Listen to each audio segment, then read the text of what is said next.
Bismillahirrahmanirrahim. Bismillahirrahmanirrahim. Assalamualaikum warahmatullahi wabarakatuh. Alhamdulillahirabbil alamin wassalatu wassalamu ala asyrafil mursalin sayyidina wa habibina Muhammad wa ala alihi wa sahbihi wa man tabi'ahum bi ihsanin ila yaumiddin, amma ba'du. Qala Allah Ta'ala fil Qur'an, a'udzu billahi minasy syaithanir rajim. Bismillahirrahmanirrahim. Wa ma Muhammadun illa rasul qad khalas min qablihi rusul. Tidaklah Muhammad sallallahu alaihi wasallam itu melainkan sebagai seorang rasul, yakni utusan daripada Allah Subhanahu wa taala. Dan telah datang rasul-rasul sebelum Nabi Muhammad sallallahu alaihi wasallam, dan mereka sama macam Nabi sallallahu alaihi wasallam. Afa'im mata, apakah kalau Muhammad SAW itu mati ataupun wafat, hendaknya kamu berpaling daripadanya ataupun kembali kepada agama lain daripada agama Islam, yakni murtad, na'udzubillah min zalik. Dan seandainya kamu berpaling, maka tidak dapat merugikan kepada Allah sedikit pun. Dan Allah Ta'ala berikan balasan, wa sayajzillahi syakirin, kepada orang-orang yang tetap bersyukur terhadap nikmat iman dan juga nikmat Islam. Baik, alhamdulillah tuan-tuan puan-puan dirahmati Allah, kita bersyukur kepada Allah kerana dengan limpah kurnia rahmat dan hidayah daripada Allah Subhanahu wa taala, kita dapat bersama berhimpun di surau Nurul Ihsan, surau yang memiliki cahaya ihsaniyah, iaitu sifat kehambaan kepada Allah Subhanahu wa taala. Dan kita bersyukur atas nikmat iman dan nikmat Islam, dan nikmat kita dapat duduk dalam majlis ilmu, dan nikmat kesihatan kita dapat hadir di dalam kuliah-kuliah yang menceritakan tentang Allah dan Nabi Muhammad SAW, dan tentang agama kita yang berdasarkan dengan 3 elemen penting, iaitu iman, Islam dan juga ihsan. Selawat dan salam atas Nabi kita Muhammad sallallahu alaihi wasallam, dan atas keluarga baginda dan juga sahabat baginda amnya, dan juga para pengikut baginda Nabi sallallahu alaihi wasallam ikhlas hingga ke negeri akhirat. Baik, kita sambung pengajian kita menggunakan kitab Ingin Kubalas Cintamu Ya Rasulullah, karangan daripada Al-Fadil Syekh Al-Ustaz Muhadir Haji Jol, Masya Allah, Hafizahullah Subhanahu wa ta'ala. Semoga Allah Ta'ala manfaatkan ilmunya kepada kita, dunia dan akhirat kita, insyaAllah. Nafa'na bi'ulumihi fi daraini, amin. Baik, kita akan sambung pengajian kita menggunakan kitab ini pada tajuk yang hari itu juga sambungan dia, insyaAllah, iaitulah berkenaan tentang mencintai Nabi kita Muhammad sallallahu alaihi wasallam, iaitulah tanda-tanda mencintai Rasulullah sallallahu alaihi wasallam. Jadi seterusnya kita sambung, iaitulah tanda orang mencintai Nabi SAW. Antaranya juga iaitulah membenci orang yang dibenci Nabi SAW. Membenci orang yang dibenci Nabi SAW. Kalau bulan sudah, kita mencintai keluarga Nabi, Ahlul Bait. Jadi kita cerita tentang keluarga Nabi SAW pada bulan yang sudah. Jadi siapa keluarga Nabi SAW, siapa dia isteri-isteri Nabi dan anak-anak Nabi SAW, dan juga para sahabat ridwanullah alaihim ajma'in. Jadi siapa yang Nabi SAW cinta, kita juga kena cinta kepadanya. Begitu juga siapa yang Nabi SAW benci, kita juga mesti membencinya, gitu ya. Siapa yang Nabi SAW benci, tak suka, kita juga kena ikut. Kerana Nabi SAW tidak ada perkataan yang dia keluarkan, tidak ada satu pun kebencian yang dia keluarkan ataupun kesukaan yang dia keluarkan, melainkan semua wahyu daripada Allah. Wa ma yantiqu 'anil hawa in huwa illa wahyu yuha. Tidaklah yang diucapkan Nabi SAW itu melainkan wahyu, dia bukan ikut nafsu. Jadi itu Nabi SAW. Beza dengan kita. Jadi kalau Nabi SAW suka pada seorang, itu juga wahyu lah daripada Allah Ta'ala. Begitu juga kalau Nabi ungkapkan perasaan benci kepada seseorang, itu juga wahyu daripada Allah Subhanahu wa Ta'ala. Jadi tidaklah dicintai Nabi SAW itu, melainkan orang itu juga akan dicintai Allah. Tidak juga Nabi SAW membenci seseorang, melainkan orang itu juga dibenci oleh Allah Subhanahu wa Ta'ala. Jadi semoga kita tergolong orang-orang yang dicintai oleh Nabi Muhammad SAW, dan kita pun mencintai Nabi kita Muhammad SAW seperti halnya para sahabat ridwanullah alaihim ajmain. Contohnya Sauban radhiyallahu anhu. Dia ni tuan-tuan, masya-Allah, selalu nampak sakit, nampak pucat, itu kan. Tapi masya-Allah, ketika Nabi SAW jumpa dia kata dia tak sakit. Kata Nabi SAW, ya Sauban radhiyallahu anhu, kenapa dengan kamu muka kamu sudah berubah? Masya Allah, nampak macam tak sihat. Kan? Nabi tanya dekat dia begitu. Jadi dia pun jawab, ya Rasulullah, saya bukan sakit, saya juga tidak ada suatu perkara yang menyebabkan saya murung, melainkan saya ini ya Rasulullah cinta pada kamu. Apabila saya tidak melihat kamu ya Rasulullah, maka saya merasakan satu kesunyian yang luar biasa. Ini rasa sunyi, tuan-tuan. Jadi apabila dia melihat Nabi SAW, maka dia punya kesunyian akan hilang, dan juga perubahan pada wajahnya juga akan nampak ceria. Masya Allah. Itulah sahabat radhiyallahu ta'ala anhu. Baik. Jadi kita sambung di sini, membenci orang yang dibenci Nabi SAW. Jadi kita tengok nanti siapakah orang yang dibenci oleh baginda Nabi SAW. Termasuk bukti mencintai Nabi SAW adalah menjauhi orang yang menyalahi sunnahnya dan syariat Islam. Siapa yang menjauhi sunnah Nabi SAW, yang tidak ikut sunnah Nabi SAW dan tidak mengikut syariat Islam, maka orang itu adalah orang yang tidak mencintai Nabi, bahkan orang itu dibenci Nabi SAW. Jadi kita pun kena benci juga, tuan-tuan. Jadi dalam Islam ni dia ada dua. Satu, cinta kerana Allah. Yang kedua, benci juga kerana Allah. Gitu ya. Cinta kerana Allah dan Rasul, benci juga kerana Allah dan Rasul. Sama juga macam suka kerana Allah, marah juga kerana Allah. Jadi dua-dua mendapat pahala daripada Allah. Jadi bukan semua benci itu dibenci, ataupun tidak disukai Allah Ta'ala. Benci ni bahasa Melayu, bahasa Arabnya karoha, makruh, atau makruh dipanggil. Masya Allah ya. Jadi bukan semua yang dibenci itu dimurkahi Allah. Ada yang dibenci, yang kita benci sesuatu perkara tersebut diredai Allah. Maksudnya kita membenci kepada orang yang menyalahi sunnah Nabi SAW, yang tidak ikut syariat Islam. Kita juga boleh membenci mereka, Masya Allah, sampailah mereka berubah mengikut sunnah Nabi dan juga mengikut syariat agama kita, iaitulah agama Islam. Masya Allah. Serta katanya di sini, membenci segala perkara yang menyalahi syariat. Mana-mana orang yang menyalahi syariat, jadi kita juga kena benci dia lah. Nanti disebut di sini dalam Quran. Ada satu surah dalam Quran, surah Al-Mujadalah, pada ayat yang terakhir, ayat 22. Surah Al-Mujadalah, kita tengok di situ pada surah yang ke-58 selepas suratul Hadid, sebelum surah Al-Hasyr. Kita tengok ya ayat dia.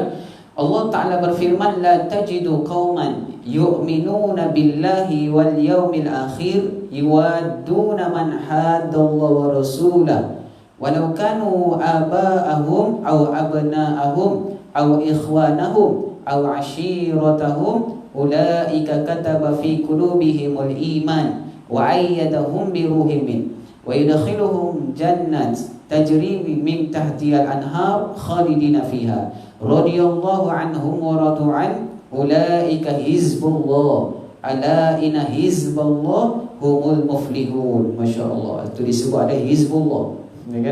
Hizbullah ni bukan hak satu kumpulan parti yang ada di Iran tu. Itu na'udzubillah lah kan. Itu Syiah dikatakannya. Tapi Hizbullah di sini yang disebut dalam Quran. Hizbullah ni maknanya apa? Orang yang mendapat pertolongan Allah dan juga dipanggil sebagai golongan-golongan Allah. Orang yang menegakkan agama Allah, itu Hizbullah, kumpulan-kumpulan Allah. Kalau kita panggil sekarang, parti-parti Allah. Kumpulan-kumpulan Allah, Hizbullah dipanggil. Jadi Hizbullah sajalah yang menang. Orang yang menjadi kumpulan Allah saja yang menang. Siapakah mereka? Kita akan bacakan.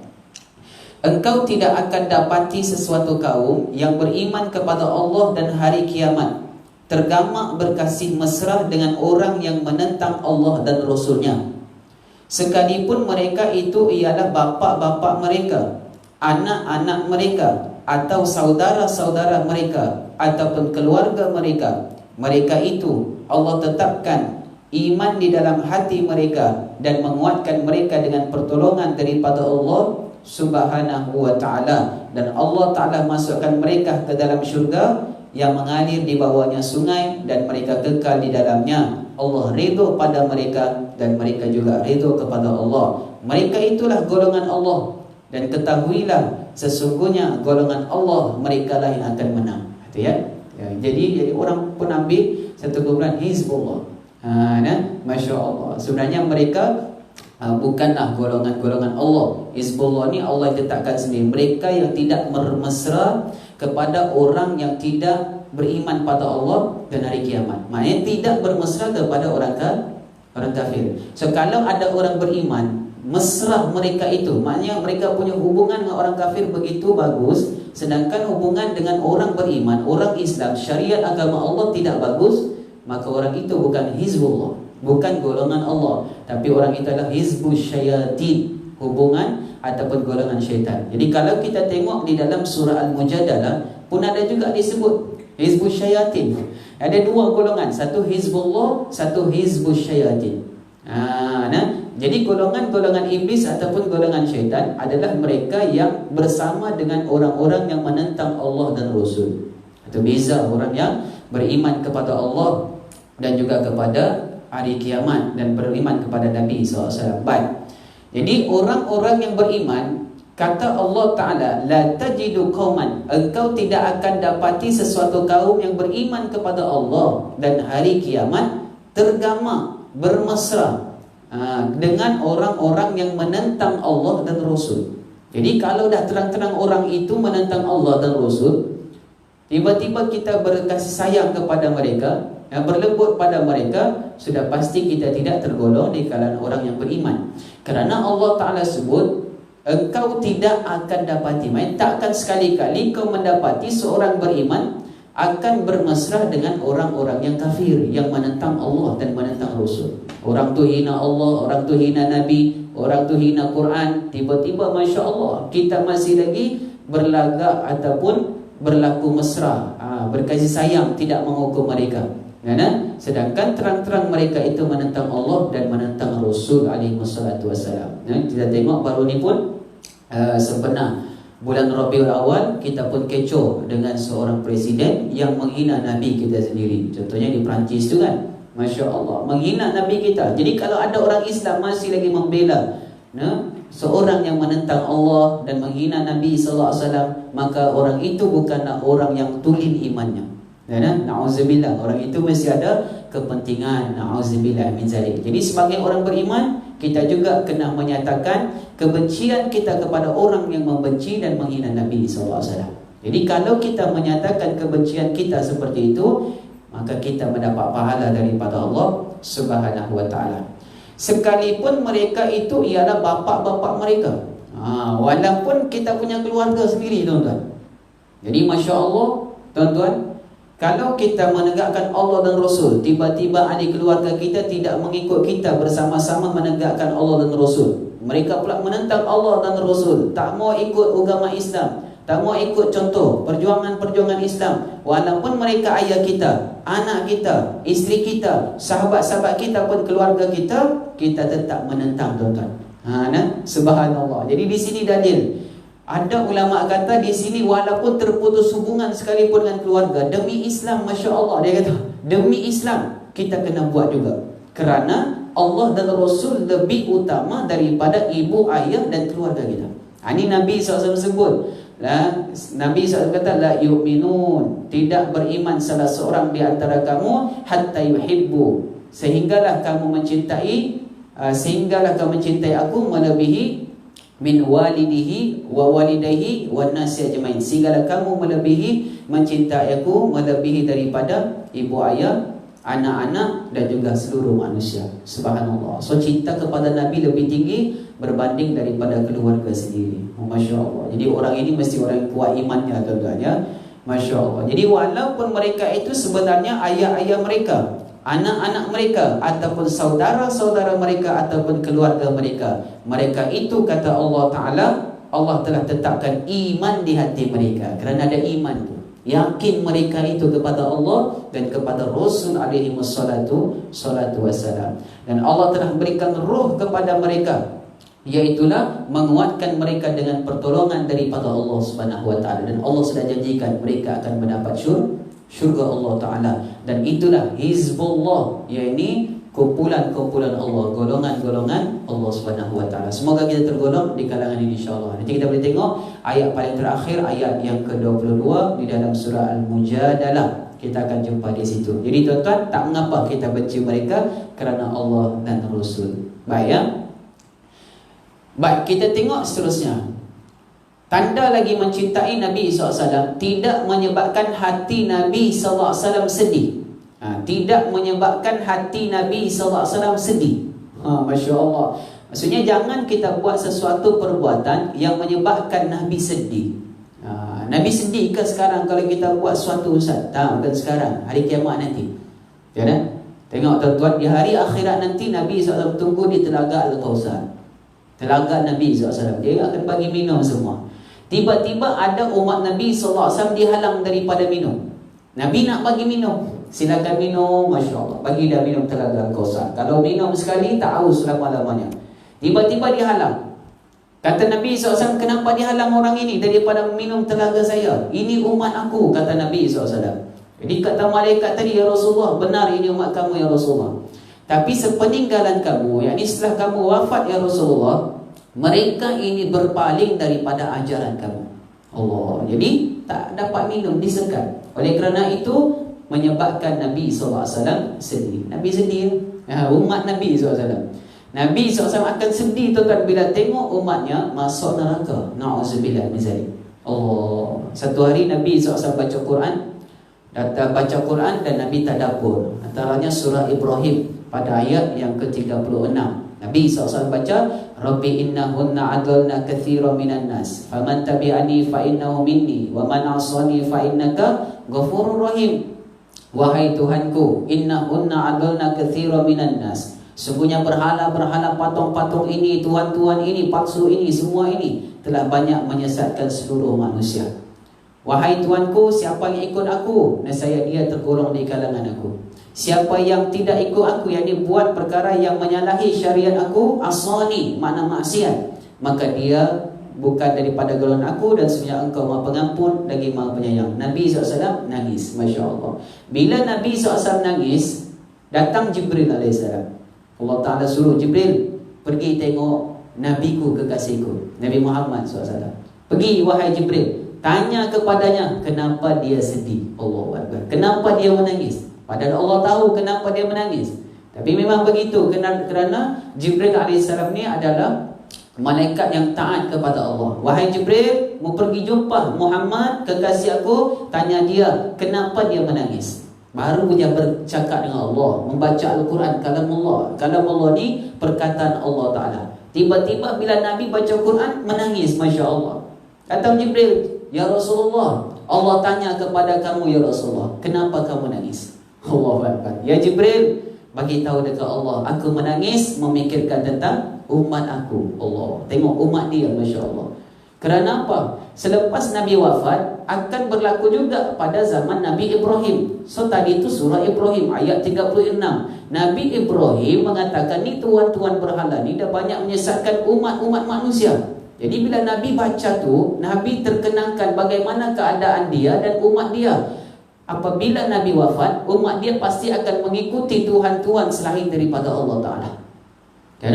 Kerana zaman tu sudah berlaku, zaman Nabi Ibrahim dan zaman Nabi kita Isa alaihissalam, bahkan semua para anbiya alaihissalam. Jadi Jibril pun pergilah naik semula beritahu dekat Allah Ta'ala, ya Allah, sungguh engkau mengetahui bahwasanya kekasihmu Nabi Muhammad SAW bersedih sehingga menyebabkan air matanya mengalir kerana memikirkan tentang umat dia.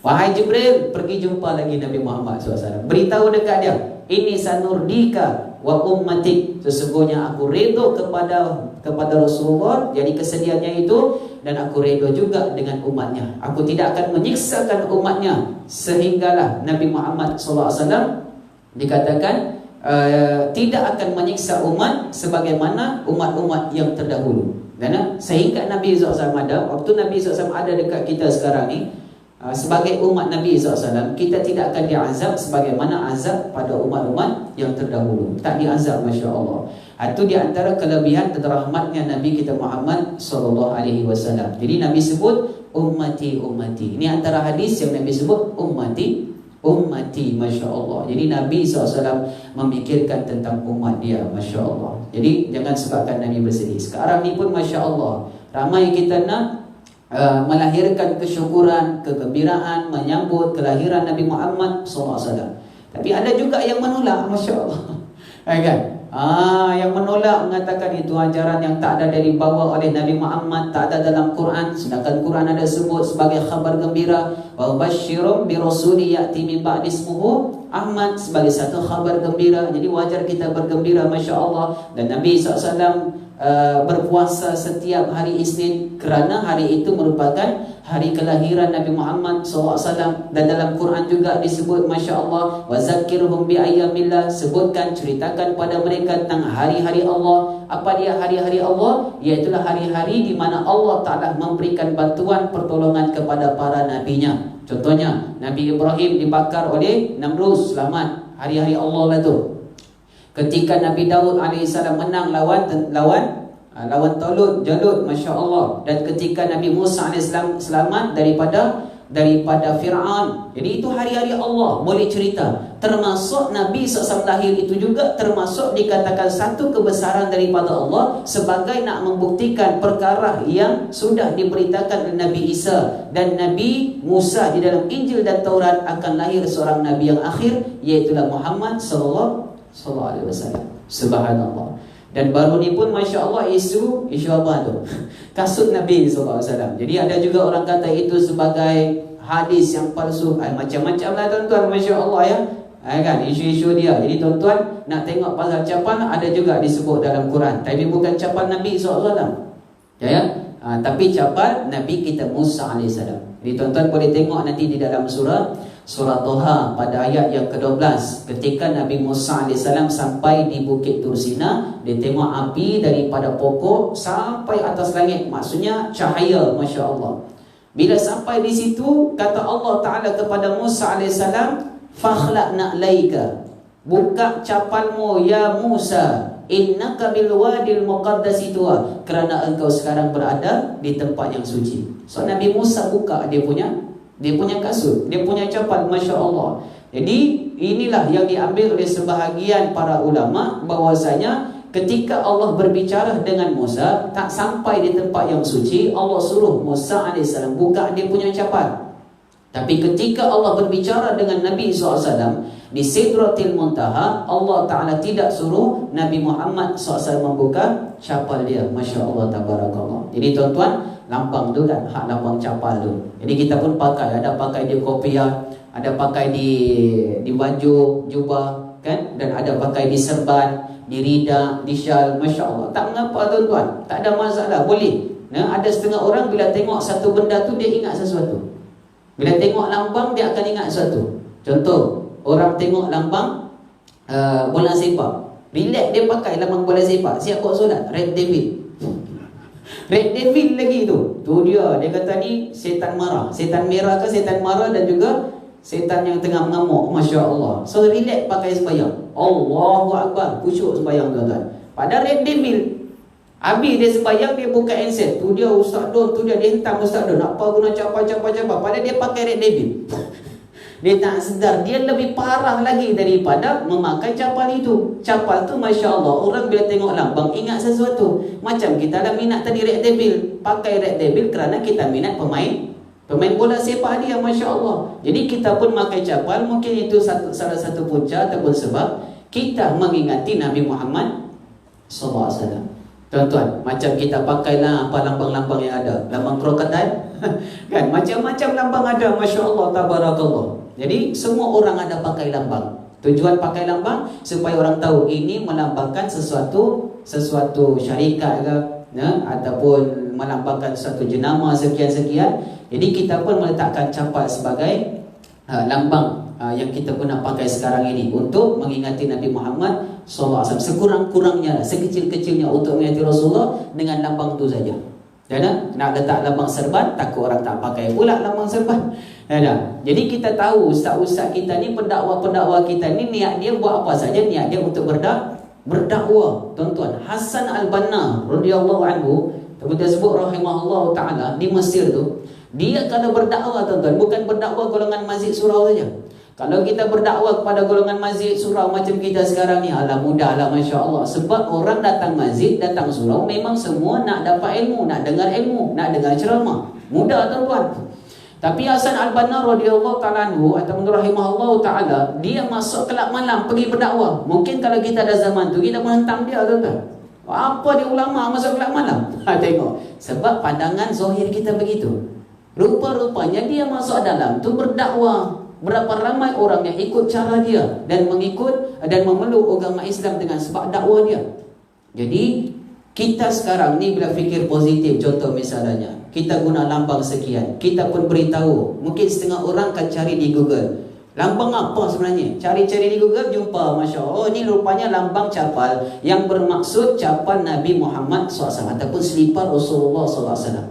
Jadi kalau kita nak berdakwah kepada golongan pakai serban, pakai jubah, okay? Pakai songkok, pakai kopiah, mudahlah, tuan-tuan, senanglah kan. Dan mereka ni mungkin kenal dah Nabi Muhammad SAW. Tapi golongan anak muda, golongan belia dan golongan yang jauh daripada rumah Allah, daripada masjid, daripada surau, daripada majlis ilmu, yang tak kenal ulama, yang mereka kenal cuma lambang-lambang underground, lambang grunge, black metal, lambang lembu, bintang 6, lambang kambing, darah dia. Hak ni yang mereka kenal, tuan-tuan.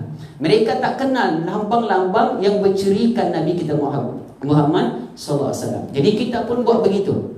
Satu hari dia mungkin pakai satu benda yang dijual, yang ada lambang sekian. Mungkin dia akan tertanya-tanya, ni lambang apa kan? Satu hari dia pakai, tuan-tuan. Jadi orang pun katalah, ini lambang Nabi Muhammad SAW. Saya lambang selipar Rasulullah. Ini Rasulullah pakai selipar macam ni. Jadi dia pun tanya, mungkin Rasulullah tu siapa dia? Siapa tahu kan? Mungkin dia tak kenal. Dia orang pun cerita, kau carilah di Google, pergi buka YouTube, ni lambang apa? Jumpalah. Dia pun buka tu.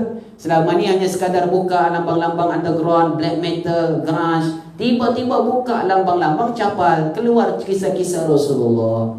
Dia pun buka sehingga menyebabkan dia boleh berubah dan mengenali Nabi Muhammad SAW. Yang kita sangka baiklah. Begitu ya.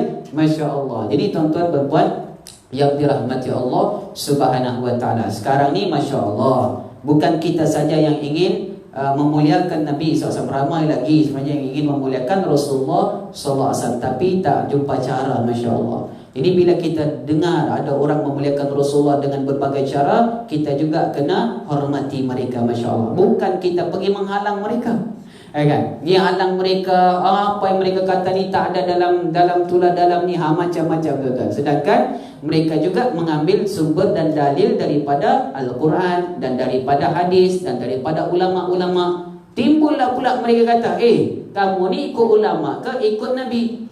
Kita pun tanya balik, ulama tu siapa? Ulama orang diberikan ilmu. Dalam Quran Allah Ta'ala sebut ulama adalah orang yang paling takutkan Allah. Dan Nabi kata ulama ni pewaris Nabi. Sudah pasti ulama itu mengikut Nabi. Dan nama pun ulama warasatul anbiya, ulama pewaris Nabi. Sudah pasti ulama mengikut Nabi. So ikut Nabi atau ikut ulama sama juga mengikut Nabi SAW. Sama juga hukumnya, tuan. Kerana ulama mengambil ilmu sumbernya daripada Allah dan Nabi Muhammad SAW.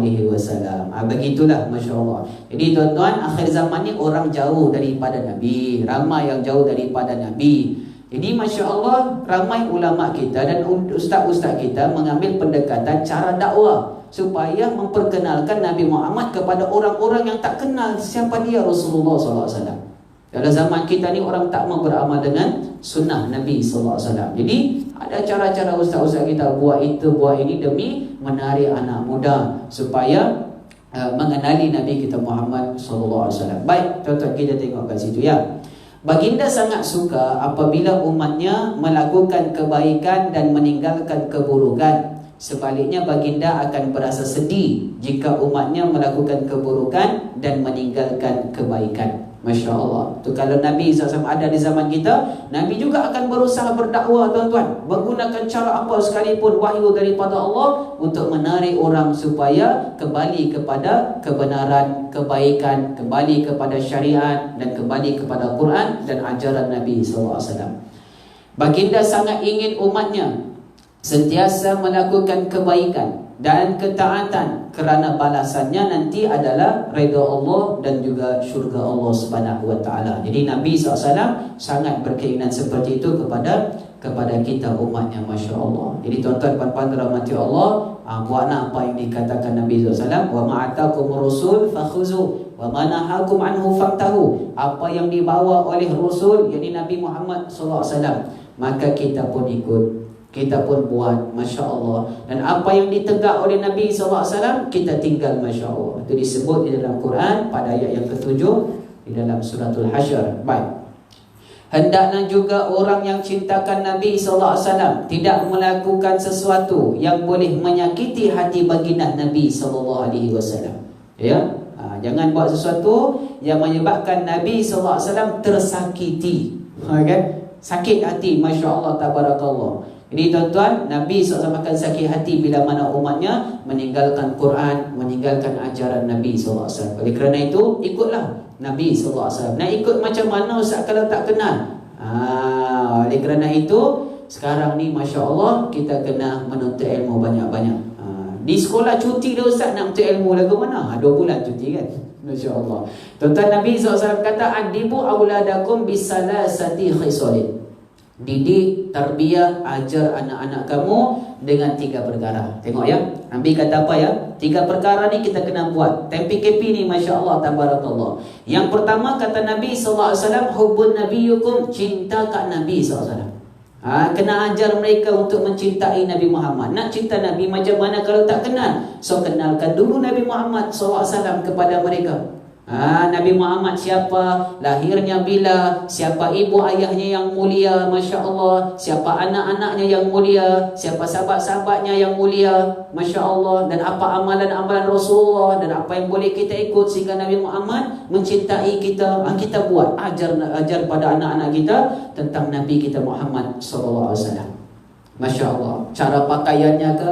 Kira cara makannya, cara tidurnya, cara berjalannya, cara beradabnya kepada orang yang lebih dewasa, dan bagaimana adabnya dengan sahabat-sahabatnya, bagaimana ibadatnya kepada Allah, kita ajarkan sikit-sikit. Hari ini 5, esok 5, contoh misalnya. Sikit-sikit tuan-tuan. Dan nak kenal Nabi SAW, tengok Quran sudahlah. Dalam tu semua khalas, sempurna diri Nabi SAW. Apa yang disuruh Allah, semua Nabi buat. Apa yang dilarang Allah, itu juga yang dilarang Nabi Muhammad. Dan Nabi tidak buat apa yang dilarang oleh Allah Ta'ala.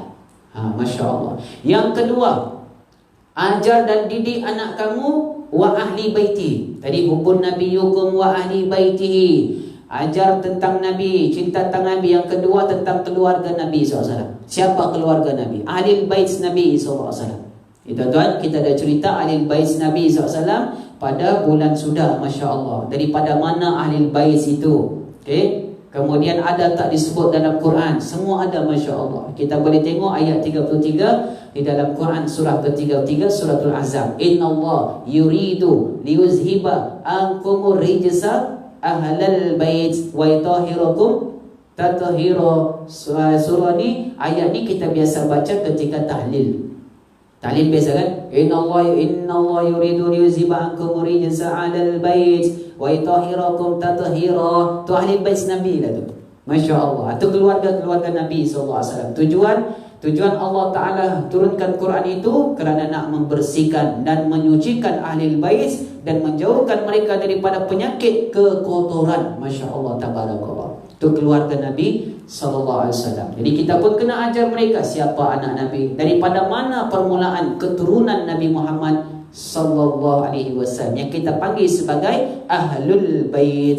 Di Malaysia ni tak menonjol sangatlah Ahlul Bait. Kalau ada pun Habib-Habib, itu yang kita kenal yang masuk TV je lah. Tapi kalau di Indonesia, Masya Allah, jiran kita tuan-tuan, ramai, Masya Allah. Keturunan Nabi SAW tu ramai, Masya Allah.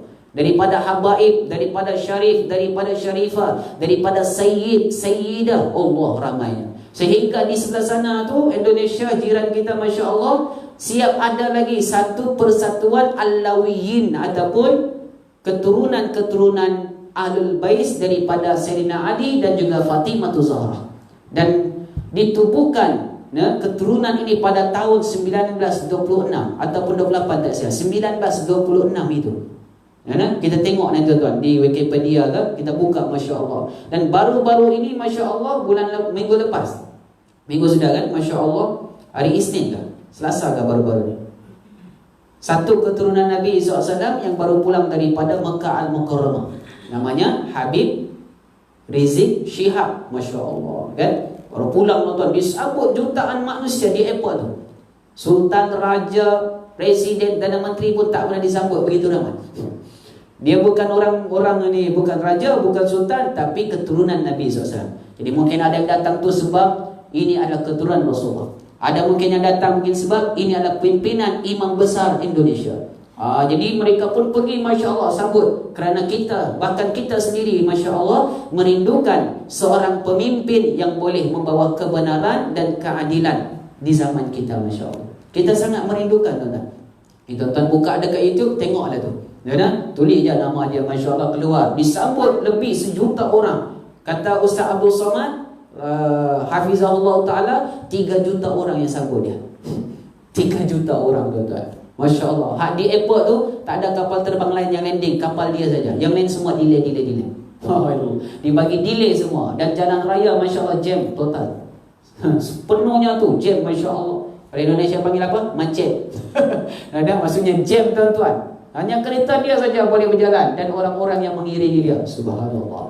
Ini juga keturunan Nabi kita Muhammad sallallahu alaihi wasallam. Masya Allah, tabarakallah. Dan Nabi SAW sebutkan di akhir zaman, la tasabbutunya hatta yamlikal araba rajulun min ahli baiti ismuhu ka ismi. Kata Nabi SAW, sebelum datangnya kiamat, negara Arab, kan? Bangsa Arab akan dipimpin oleh seorang lelaki-lelaki daripada keturunan aku. Ini keturunan Nabi SAW. Dia bukan bangsa Arab, tapi keturunan Arab. Macam mana tu? Dia bukan bangsa Arab, tapi keturunan Arab. Jadi keturunan Arab ni sekarang sudah bercampur-campur kan. Kahwin dengan orang Ajam, kahwin dengan orang tu, jadi dia jadi bangsa lain. Tapi kalau ikut silsilah leluhur dia, keturunan Nabi SAW. Macamlah sekarang yang di Indonesia ke Indonesia, kahwin dengan orang Melayu, jadi orang Melayu dia kata. Orang tak panggil orang Arab. Di Malaysia kan banyak macam tu. Tengok muka awak ni macam muka Mak Saleh. Memang ada. Datuk saya orang ni, dia kata. Orang Australia. Dia kahwin dengan mak saya. Mak orang mana? Orang sini, Padang Serai. Oh ya lah, Masya Allah. Lahir-lahir anak semua Melayu belakang. Pergi daftar-daftar semua Melayu. Tak ada tulis orang putih. Mak Saleh, Australia, tak ada, tuan-tuan. Jadi bercampur. Jadi mereka adalah keturunan Nabi, tapi bukan bangsa Arab. Yang memimpin nanti akhir zaman itu, dia keturunan Nabi SAW. Masya Allah, tapi bukan bangsa Arab. Disebut rajulun min ahli baiti, seorang lelaki-lelaki daripada keturunan aku. Sebab di Indonesia, mereka tak sebut mereka adalah bangsa Arab. Mereka bangsa Melayu, bangsa Indonesia, keturunan Nabi SAW. Begitu ceritanya keturunan Nabi yang sudah bercampur-campur dengan negara-negara lain. Jadi yang memerdekakan dahulu di sana itu adalah keturunan para ke Jawa, pergi ke Aceh, lalu merdekalah negara sana, Masya Allah. Dan juga Islam ini berkembang sampailah ke tempat kita.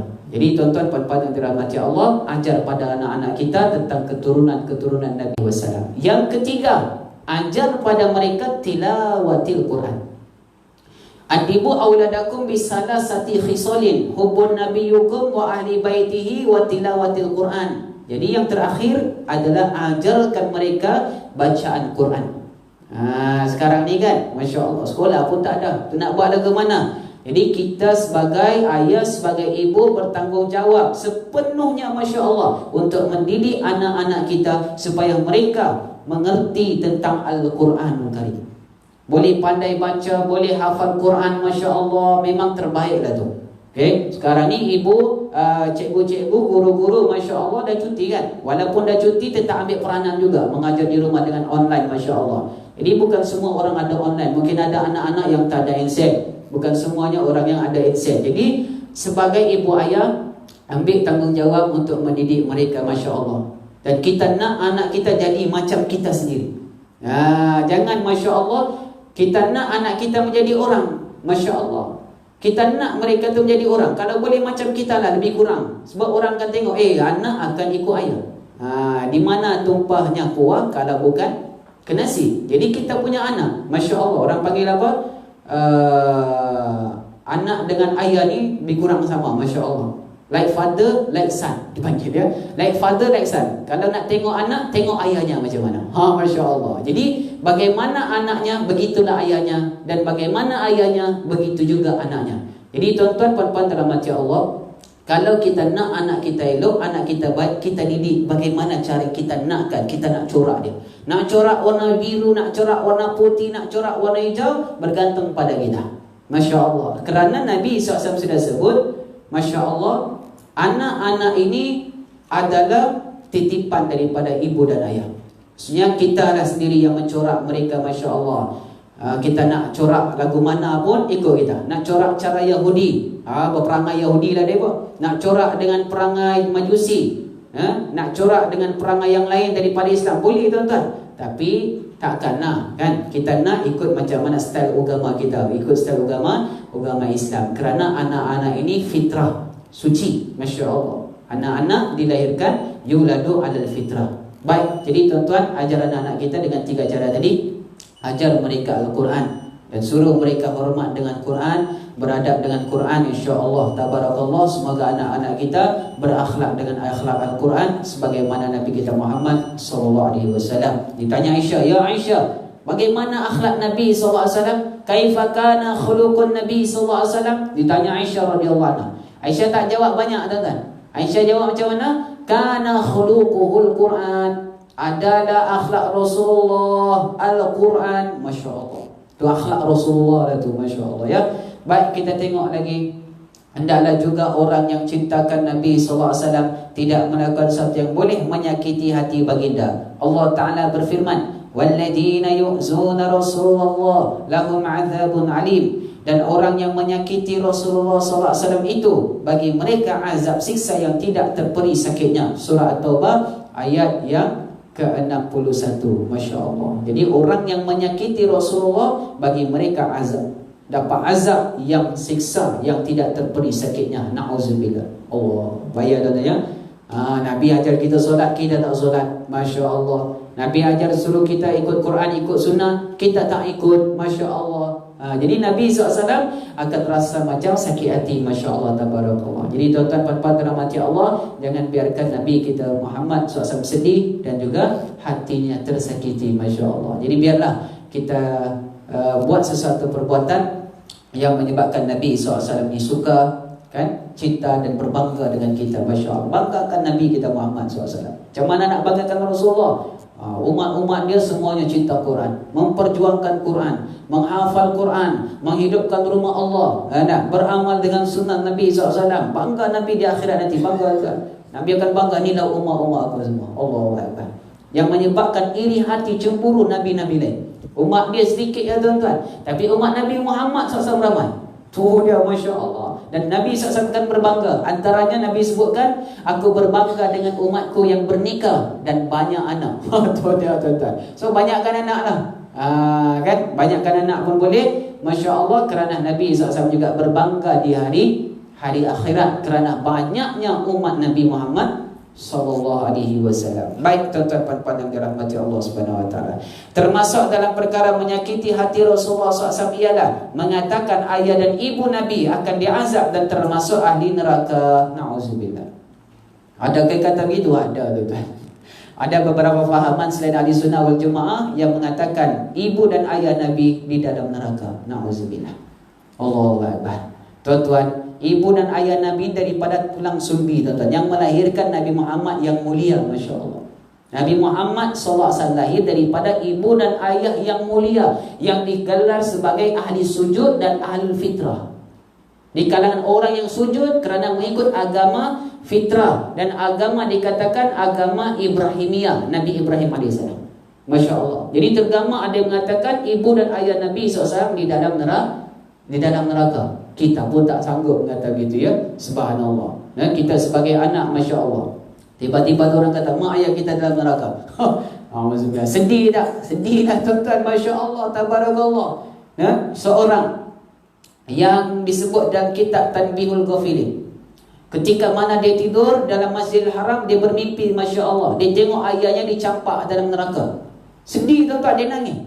Jadi dia pun berusaha bagaimana aku nak buat satu perkara supaya ibu dan ayah saya ini dikeluarkan dari neraka, dimasukkan dalam syurga. Maka dia pun pergi jumpa orang. Dia pergi jumpa ulama. Ulama kata ada amalan. Apa dia? Selawat atas Nabi SAW. Dia pun tawaf selawat. Banyak selawatnya ke atas Nabi SAW. Dia pun tertidur. Bila tertidur bermimpi bertemu dengan Nabi SAW. Nabi kata, subhanallah, ayah kamu yang asalnya neraka disiksa, dikeluarkan dari neraka dan dimasukkan dalam syurga berkat selawat kamu ke atas aku. Allah Allah. Itu selawat puji Nabi. Ini bukan yang puji Nabi, yang melahirkan Nabi Muhammad SAW. Tiba-tiba orang kata itu masuk neraka. Allah. Tuan-tuan, yang melahirkan Nabi SAW sebagai rahmatan lil alamin. Takkan Allah Subhanahu wa ta'ala nak campakkan orang yang melahirkan kekasih dia, manusia yang paling penting di dunia dan akhirat. Masya Allah. Tuan-tuan, jadi Allah Ta'ala menjadikan sebagai alat, Masya Allah, hanya untuk melahirkan yang mulia. Tapi mak ayah itu akan diazab. Na'udzubillah. Sudah pasti orang yang mulia lahir daripada insan yang mulia. Orang itu mulia, mesti orang yang melahirkannya juga adalah mulia. Masya Allah. Ini jadi masalahnya, tuan-tuan. Jadi mereka kata, tak pernah aku dengar Nabi Muhammad berdoa macam ni. Allahumma ghfirli zunubi wali walidayya. Ya Allah, ampunkan dosaku dan dosa kedua ibu bapaku, dan jauhkan mereka daripada api neraka. Mereka kata tak pernah jumpa Nabi SAW berdoa seperti itu. Subhanallah. Tuan-tuan, puan-puan yang dirahmati Allah, Nabi kita Muhammad SAW akan sedih dengan perkataan orang yang begitu lancang dan tidak beradab dengan Nabi Muhammad dan juga ibu ayah Nabi Muhammad dan juga keluarga-keluarga serta sahabat-sahabat Nabi SAW. Nabi pasti akan sedih kerana ramai orang yang tidak beradab apabila membicarakan tentang orang tua ataupun ibu dan ayah Nabi kita Muhammad SAW. Allah, tergamak mereka keluarkan perkataan begitu. Kalau kita tak mau, Masya Allah, tabarakallah, kerana ini insan mulia, kekasih Allah Subhanahu wa ta'ala, ya, subhanallah. Baik, Al-Quran jelas menyebutkan bahawa Nabi SAW berasal daripada keturunan yang mulia dan terpelihara, iaitu dalam surah Asy-Syu'ara ayat 219. Ini ayat dia mengatakan Nabi itu insan mulia, bahkan dilahirkan juga daripada ibu bapa dan keturunan-keturunan semua mulia belaka.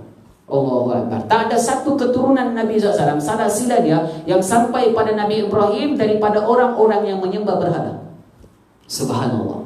Tengok ya. Wa taqallubuka fis sajidin, dan Allah Ta'ala melihat pergerakanmu di antara orang yang sujud. Seperti mana diriwayatkan oleh Al-Bazzar, Imam At-Tabrani dan Abu Nuaim, serta dalam tafsir At-Tabari dan tafsir Al-Qurtubi, Ibnu Abbas radhiyallahu anhu berpendapat bahawa Nabi Muhammad SAW berpindah daripada satu sulbi kepada satu sulbi dalam kalangan nenek moyang yang sujud dan beriman kepada Allah Ta'ala. Allah. Kedua-dua ibu bapa Nabi SAW adalah ahlul fitrah. Allah Subhanahu wa ta'ala tidak akan mengazab sesuatu kaum sebelum diutuskan para rasul untuk menyampaikan agama yang benar. Lihat di dalam surah Al-Isra ayat yang ke-15 dan suratul An'am pada ayat 131 dan surah Asy-Syu'ara pada ayat 208 dan surah An-Nisa pada ayat 165.